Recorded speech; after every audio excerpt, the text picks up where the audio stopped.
aza ny afoezan'ny andro no alaina fa ny alavan'ny taona heverina.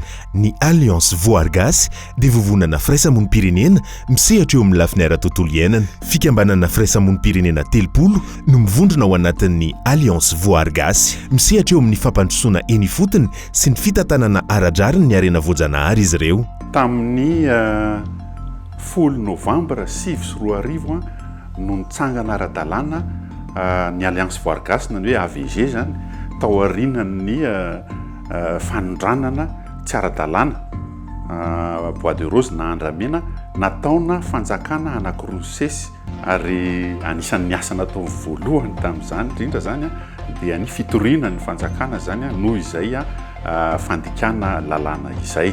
Ny asa ataon'ny alliance voargasy dia mahakasika ny atao hoe haitondra momba ny tontolo iainana na gouvernance environnementale.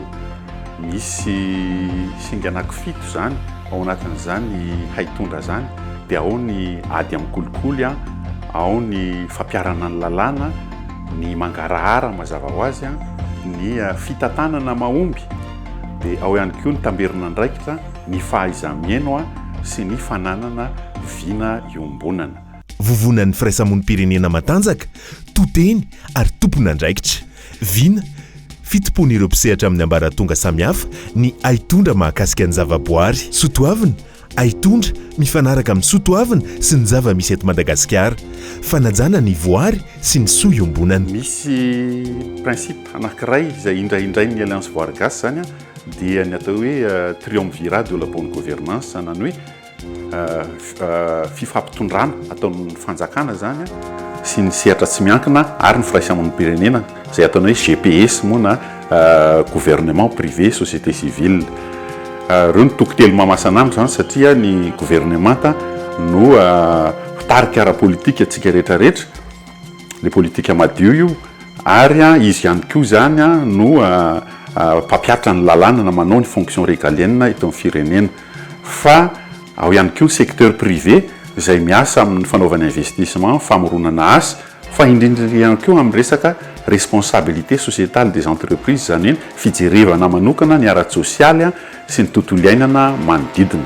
Dia ao moa ny tokony andraisan'ny firaisamonim-pirenena andraikitra lehibe dia ny fanaraha-maso zany politika mpanjakana zany na ny suivi des politiques publiques, fa indrindrindrindra koa dia ny fifanomezan-tanana na le force de proposition, fa tsy hanao interpellation fotsiny zany fa mila ihany koa manolotra izay fatana ny amin'ny fampandrosoana ny firenena ho an'ny vahoaka malagasy ny firaisamonim-pirenena.